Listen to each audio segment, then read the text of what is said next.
집에서 협착증 극복하는 7가지 비법. 선착순 무료 발송해드립니다. 여러분들의 협착증 탈출을 위해 협착증TV의 핵심 비법만 모았습니다. 지금 신청하시면 7일간 문자로 보내드립니다. 댓글에 있는 링크나 아래 번호로 지금 바로 신청하세요. 안녕하세요. 협착증과 관절염TV의 선영훈 한의사입니다. 자, 오늘은 허리 협착증에는 여러 증상들이 있는데요. 이런 증상 중에 비교적 치료가 쉬운 증상도 있고 치료가 어려운 증상도 있습니다. 허리 협착증이라 그래서 꼭 같은 증상도 아니고 꼭 수술이 필요한 것도 아닙니다. 쉽게 치료될 수 있는 증상들도 있는데요. 어떤 허리 협착증 증상들이 쉽게 치료가 되고 어떤 허리 협착증 증상들이 치료가 비교적 어려운지 살펴보도록 하겠습니다. 자, 강의에 앞서서 잠깐 드릴 말씀이 있습니다. 바로 제가 만든 척추관절 건강기능식품입니다. 바로 관절바로인데요. 제가 척추관절 진료만 10년 동안 했어요. 그리고 한의사의 자부심을 가지고 만들어야 되기 때문에 정말 신경을 많이 썼어요. 여러 한약재를 넣어 추출했는데요. 이 한약재를 추출하기가 만만치 않습니다. 특히 이 안에는 해동피라고 하는 약재가 들어있는데 나무의 껍질입니다. 이거를 몇 시간 끓인다고 해서 추출이 되지 않거든요. 그래서 120도에서 14시간 동안 끓인 거예요. 14시 동안.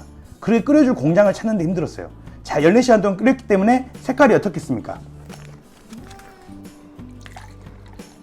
보시면 매우 진한 색깔인 거 아실 수 있겠죠. 14시간 동안 끓였기 때문에 이렇게 약재들이 우려 나오는 겁니다.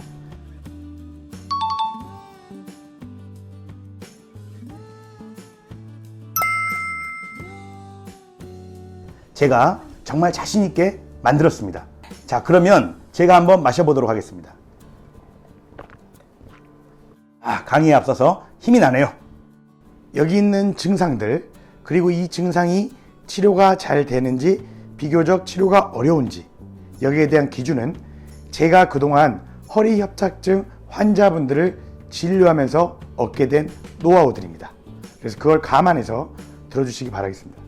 저는 허리 협착증을 도침 치료라고 하는 치료를 통해서 허리 협착증을 치료하고 있습니다. 그런데 도침 치료를 해보니까요, 허리 협착증의 여러 증상들 중에 첫 번째, 가장 잘 치료되는 증상이 뭐냐? 허리 통증만 있는 허리 협착증이에요. 허리 협착증 진단을 받았는데 나는 허리 통증만 있어요. 아침에 허리 통증이 심할 수도 있고 오후에 허리 통증이 심할 수도 있고 의자에 앉을 때 허리 통증이 심할 수도 있지만 어쨌든 나는 허리 통증만 있어요. 비교적 치료가 잘 됩니다. 왜 치료가 잘 되는지는 뒤에서 설명해 드리겠습니다. 자, 한쪽으로만 엉치나 다리가 통증이 있거나 저림 등의 증상이 있어요. 이 증상을 가진 허리 협착증도 비교적 치료가 잘 됩니다. 매우 많아요, 이 증상을 가지신 분들이. 그리고 이 증상을 가지신 분들이 해결이 안 돼서 고생하는 경우가 많은데요.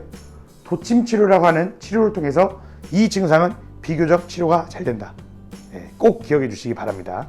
자, 이제부터는 치료가 점점 난이도가 있어지고 어려워지고 기간이 오래 걸립니다. 아까는 한쪽으로만 엉치나 다리에 통증과 저림이 있었죠. 이번에는 양쪽으로 엉치와 다리에 통증과 저림이 있는 경우, 양쪽으로 있는 경우는 한쪽에만 있는 경우에 비해서 치료가 어려운데요. 그 이유는 뭐냐? 한쪽에만 있는 경우는 한쪽에 있는 신경이 나오는 구멍, 추간공의 유착에 의한 경우가 많습니다. 즉, 한쪽에 신경이 나오는 구멍이 막혀 있는 거죠. 방해를 받고 있는 거죠. 그런데 양쪽에 있는 경우는 양쪽 다 막혔을 수도 있지만 거기에 더해서 어떤 게 있냐? 혈액순환 저하, 이러한 문제를 가지고 있는 경우가 많습니다. 그래서 단순히 허리만 치료한다고 해서 해결되는 게 아니라 몸에 있는 혈액순환 능력 또는 혈관의 상태들을 개선해 줘야지 치료가 가능할 수 있거든요. 그래서 시간이 비교적 오래 걸리는 것 같습니다. 네 번째는 걷다 쉬다 걷다 쉬다라는 간헐성 파행. 이 간헐성 파행도 치료가 비교적 어려운 쪽에 속하는데요. 허리 통증만 있거나 한쪽의 엉치와 다리의 통증과 저림, 이거는 치료가 비교적 쉬워요. 자, 이 두 가지는 치료가 가운데 중간 레벨 정도다. 간헐성 파행은 왜 그러냐? 걷다 쉬다 하는 게 간헐성 파행이잖아요. 간헐성 파행이란 말은 허리에 한 분절, 한 곳에서만 협착이 있는 게 아니다.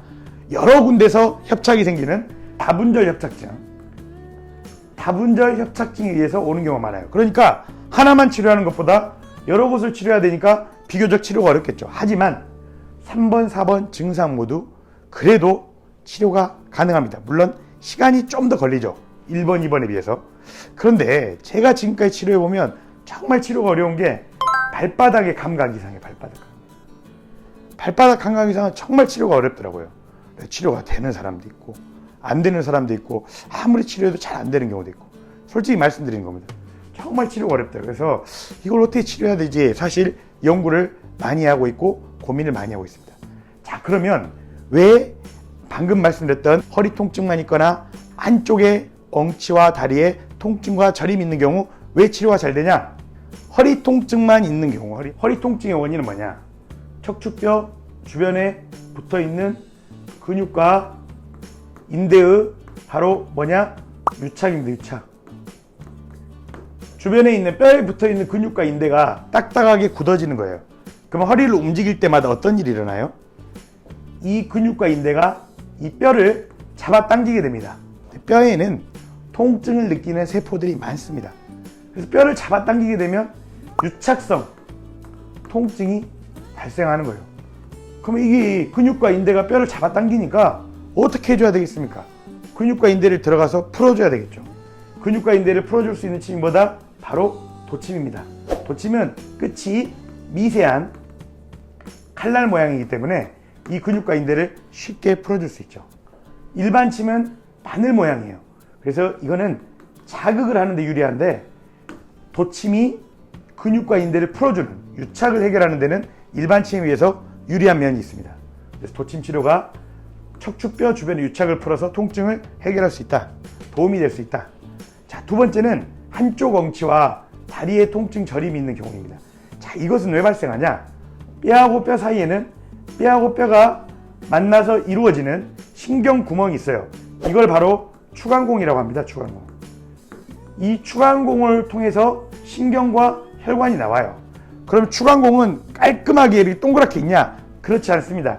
이 주변에도 역시나 인대와 근육 이런 연부 조직들이 있어요.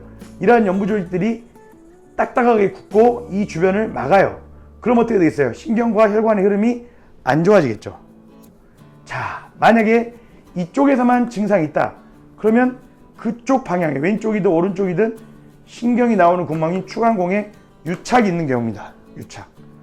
그럼 역시나 유착을 풀어주기 좋은 도침을 통해서 이 추간공 부위에 유착을 풀어주면 증상이 빠르게 소실되는 경우가 많고 증상에 큰 도움이 됩니다. 그래서 제가 말씀드리는 거는 앞에 말씀드렸던 5가지 증상의 도침이 좋다고 생각합니다. 근데 특히나 허리 통증만 있던지 한쪽이 엉치와 다리가 통증이 있거나 저리는 경우 이 분들은 도침 치료를 꼭 받아보셨으면 좋겠어요. 도침 치료가 큰 도움이 될 수 있다 생각해요. 제가 지금까지 치료해보니까 이 2가지 경우에는 도침으로 유착을 풀어주면 큰 도움을 받을 수 있습니다. 오늘 강의는 이만 마치도록 하겠습니다. 감사합니다.